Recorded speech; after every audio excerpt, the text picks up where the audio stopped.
യഹോവ ഷമ്മ, അർത്ഥം യഹോവ നമ്മോട് കൂടെയുണ്ട്.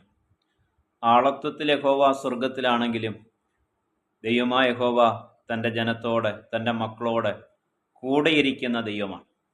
ദൈവം നമ്മോട് കൂടെയിരിക്കുന്നത് പ്രധാനമായും 3 വിധത്തിലാണ്. ഒന്ന്, കർത്താവിൻ്റെ സാന്നിധ്യം നമ്മുടെ ഉള്ളിലുണ്ട്. മഹത്വത്തിൻ്റെ പ്രത്യാശയായ ക്രിസ്തു നമ്മുടെ ഉള്ളിൽ വസിക്കുന്നു. 2, കർത്താവ് നമ്മോട് കൂടെയുണ്ട്.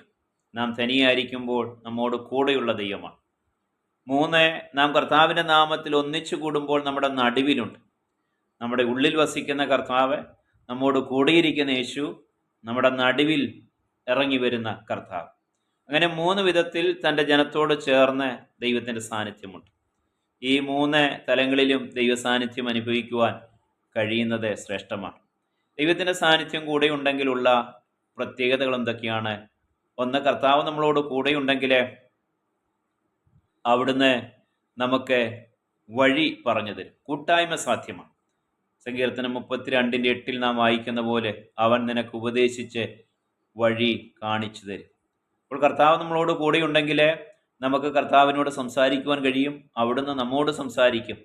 അങ്ങനെ നമുക്ക് ഏകാന്തത അനുഭവിക്കാതെ മുൻപോട്ട് പോകുവാൻ കഴിയും. കൂട്ടായ്മ സാധ്യമാണ്. നമ്മുടെ ഏകാന്തതയിൽ കർത്താവ് എപ്പോഴും നമ്മളോട് കൂടെയുണ്ട്. എത്രയധികം ബന്ധുക്കൾ നമുക്കുണ്ടെങ്കിലും, എത്രയധികം നല്ല സുഹൃത്തുക്കളുണ്ടെങ്കിലും, എത്രയധികം ഫോളോവേഴ്സ് ഉണ്ടെങ്കിലും, എത്രയധികം ആളുകൾ നമുക്ക് ചുറ്റുമുണ്ടെങ്കിലും, ജീവിതത്തിൻ്റെ പല മേഖലകളിലും ഓരോ മനുഷ്യനും ഏകാന്തത അനുഭവിക്കുന്നവരാണ്. അവിടെ മറ്റൊരു മനുഷ്യനും കൂടെ ഇരിക്കുവാൻ കഴിയത്തില്ല. അവിടെ കൂടെ ഇരിക്കുവാൻ കഴിയുന്നത് യേശുവിന് മാത്രമാണ്, കർത്താവിന് മാത്രമാണ്. അവിടുന്ന് കൂടെയുള്ള ദൈവമാണ്. ദൈവം നമ്മോട് കൂടെ ഉണ്ടെങ്കിലുള്ള രണ്ടാമത്തെ പ്രത്യേകത, നമുക്ക് സ്വസ്ഥത ലഭിക്കും. യഹോവ മോശയോട് പറയുകയാണ്, എൻ്റെ സാന്നിധ്യം നിന്നോടുകൂടെ പോരും, ഞാൻ നിനക്ക് സ്വസ്ഥത തരും. അപ്പോൾ ദൈവത്തിൻ്റെ സാന്നിധ്യം കൂടെ ഉണ്ടെങ്കിൽ സ്വസ്ഥതയും സമാധാനവും നമ്മുടെ ആത്മാവിൽ, മനസ്സിൽ ഉയർന്നുകൊണ്ടിരിക്കും, വർദ്ധിച്ചുകൊണ്ടിരിക്കും. ചുറ്റും തിരമാലകളൊക്കെ വർദ്ധിക്കുമ്പോഴും, ചുറ്റും പ്രതിസന്ധികൾ വർദ്ധിക്കുമ്പോൾ, പ്രതിസന്ധിയുടെ കാറ്റുകളൊക്കെ ചുഴലിക്കാറ്റ് പോലെ ആഞ്ഞടിക്കുമ്പോഴും നമുക്ക് സ്വസ്ഥതയോടിരിക്കുവാൻ കഴിയുന്നത് ദൈവസാന്നിധ്യത്തിൻ്റെ നിറവാണ്. ദൈവസാന്നിധ്യം കൂടെ ഉണ്ടെങ്കിലുള്ള മൂന്നാമത്തെ പ്രത്യേകത, അവിടുന്ന് മുന്നമേ ചെന്ന് വഴി ഒരുക്കിത്തരും. യെശയ്യാ 45 ആദ്യത്തെ വാക്യങ്ങളിൽ നാം വായിക്കുന്നുണ്ട്, ദൈവം നമ്മളോട് കൂടെയിരുന്ന് വലം കൈക്ക് പിടിക്കും, അവിടുന്ന് തന്നെ മുന്നമേ ചെന്ന് ദുർഘടങ്ങളെ നിരപ്പാക്കും, ഇരുമ്പോടാമ്പലുകളെ തകർക്കും, താമ്രക്കഥകളെ കണ്ണിക്കും. കർത്താവ് കൂടെയുണ്ടെങ്കിൽ പ്രതിസന്ധി മുൻപിൽ വരുമ്പോൾ അവിടുന്ന് തന്നെ മുന്നമേ പോയി പ്രതിസന്ധികളെ തകർത്ത് കളയും.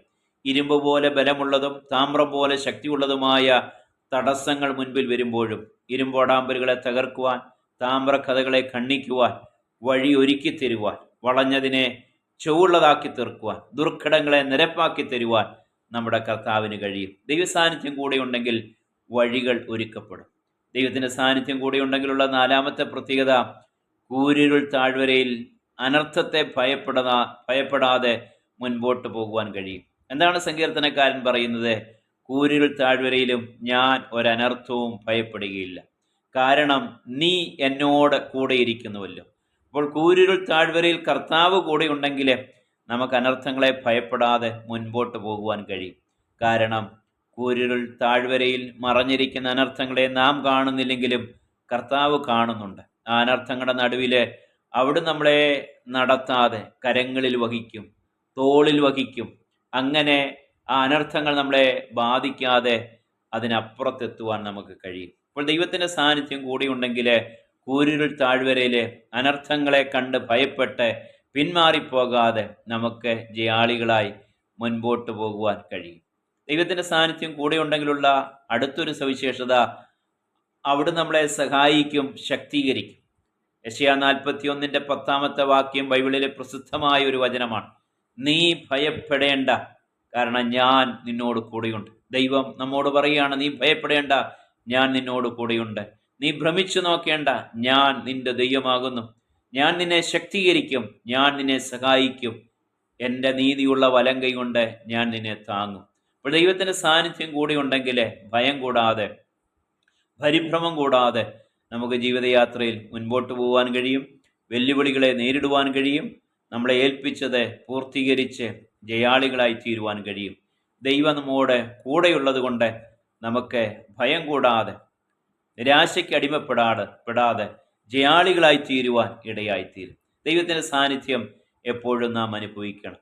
ദൈവത്തിൻ്റെ സാന്നിധ്യം കൂടെ ഉണ്ടെങ്കിലുള്ള മറ്റൊരു സവിശേഷത, നമ്മളെ ഏൽപ്പിച്ച ദൗത്യം പൂർത്തീകരിക്കുവാൻ നമുക്ക് കഴിയും. യഹോവ ഗിദെയോനോട് പറയുന്നത്, നിന്റെ ഈ ബലത്തോട് പോവുക, യഹോവ നിന്നോട് കൂടെയുണ്ട്. ദൈവം നമ്മളെ ഒരു ദൗത്യം ഏൽപ്പിച്ചിട്ട് മാറി നിൽക്കുകയല്ല. ആ ദൗത്യം പൂർത്തീകരിക്കുവാനുള്ള വഴികൾ അവിടുന്ന് പറഞ്ഞു തരും. ആ ദൗത്യം പൂർത്തീകരിക്കുവാനുള്ള ശക്തി അവിടെ നമ്മളിലേക്ക് പകരും. ഒരു മഹാനിയോഗം കർത്താവ് ശിഷ്യന്മാർക്ക് കൊടുത്തു. സകലരെയും ശിഷ്യരാക്കണം, സകല ജാതികളുടെ അടുക്കലും സുവിശേഷം എത്തിക്കണം, അതിൽ വിശ്വസിക്കുന്നവരെ സ്നാനപ്പെടുത്തണം, അവരെ ശിഷ്യരാക്കണം. ഈ മഹാദൗത്യം പൂർത്തീകരിക്കുവാൻ വേണ്ടി കർത്താവ് ശക്തി പകർന്നു. കർത്താവ് തന്നെ പറയുകയാണ്, ഞാനോ ലോകാവസാനത്തോളം എല്ലാ നാളും നിങ്ങളോട് കൂടെയുണ്ട്. അപ്പോൾ കർത്താവ് നമ്മളോട് ലോകാവസാനത്തോളം കൂടെയിരുന്ന് അവിടെ നമ്മളെ ശക്തീകരിക്കുന്ന ദൈവമാണ്. ദൈവസാന്നിധ്യം കൂടെ ഉണ്ടെങ്കിലുള്ള ഏഴാമത്തെ പ്രത്യേകത, നമ്മളോട് പറഞ്ഞിരിക്കുന്ന വാഗ്ദത്തങ്ങൾ, നമുക്ക് തന്നിരിക്കുന്ന സ്വപ്നങ്ങൾ ദൈവം നിവർത്തിച്ചു തരും. ഉൽപ്പത്തിയിൽ നാം വായിക്കുന്ന യോസഫ് എന്ന കഥാപാത്രം, ദൈവന് വലിയ വാഗ്ദത്തം കൊടുത്തു, സ്വപ്നങ്ങൾ കൊടുത്തു. പക്ഷേ ആ വാഗ്ദത്തങ്ങൾക്കെതിരെയാണ് സാഹചര്യങ്ങളൊക്കെ പോയത്.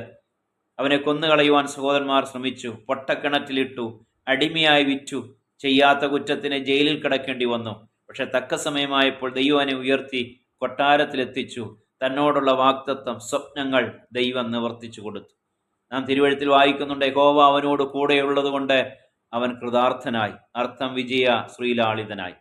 ദൈവം നമ്മളോട് കൂടെ ഉണ്ടെങ്കിൽ ദൈവം നമുക്ക് തന്നിരിക്കുന്ന വാഗ്ദത്തങ്ങളും സ്വപ്നങ്ങളും ഒക്കെ നിവർത്തിക്കപ്പെടും.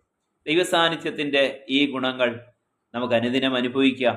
ദൈവസാന്നിധ്യം കൂടെയുണ്ടെങ്കിൽ ശ്രദ്ധിക്കേണ്ട ഒരു കാര്യം കൂടിയുണ്ട്. ദൈവത്തിൻ്റെ സാന്നിധ്യം നമ്മുടെ ജീവിതത്തെ വിട്ടകന്നു പോകുവാൻ കാരണമാകുന്ന ദുഷ്ടതകൾ, അഹങ്കാരങ്ങൾ നമ്മുടെ ജീവിതത്തിൽ പാടില്ല. കാരണം ദൈവം ദുഷ്ടനോടുകൂടെ വസിക്കുകയില്ല. അഹങ്കാരികളെ ദൈവം വെറുക്കുന്നു. അപ്പോൾ ദൈവത്തിൻ്റെ സാന്നിധ്യത്തെ കുറച്ച് കളയുന്ന, അകറ്റിക്കളയുന്ന, ഇല്ലാതാക്കി കളയുന്ന പാപങ്ങൾ, ദുഷ്ടതകൾ, അതിനോട് വിട ചൊല്ലി ജയാളികളായി ദൈവത്തിൻ്റെ സാന്നിധ്യം എപ്പോഴും അനുഭവിച്ച് കർത്താവിൻ്റെ സാന്നിധ്യ നിമിത്തം അതുല്യമായ സന്തോഷത്തിന് ഉടമകളായി ദൈവം നമ്മളെ ഏൽപ്പിച്ച ദൗത്യം പൂർത്തീകരിക്കാം. സന്തോഷകരമായ ഒരാത്മീയ ജീവിതം, ഫലകരമായ ഒരാത്മീയ ശുശ്രൂഷ, ഇതിന് ദൈവത്തിൻ്റെ സാന്നിധ്യം അനിവാര്യമാണ്. ദൈവസാന്നിധ്യത്തോട് കൂടെയുള്ള ജീവിതം ഏറ്റവും അധികം സന്തോഷമുള്ള ജീവിതമാണ്. ആ സന്തോഷമുള്ള ജീവിതം അനുഭവിപ്പാൻ ദൈവമേവർക്കും കൃപ ചെയ്യട്ടെ. ദൈവത്തിൻ്റെ സാന്നിധ്യത്തിൽ നിറയുന്ന സന്തോഷം അനുഭവിച്ച് ആ ദൈവസാന്നിധ്യത്തിൽ പകരപ്പെടുന്ന ശക്തി ജീവിതത്തിൽ ഏറ്റെടുത്ത് ദൗത്യം പൂർത്തീകരിച്ച് ജയാളികളായി മുന്നേറി യേശു ക്രിസ്തുവിൻ്റെ വരവിന് വേണ്ടി നമുക്കൊരുങ്ങാം. അതിനായി ദൈവം കൃപ ചെയ്യട്ടെ. യഹോവ ഷമ്മ.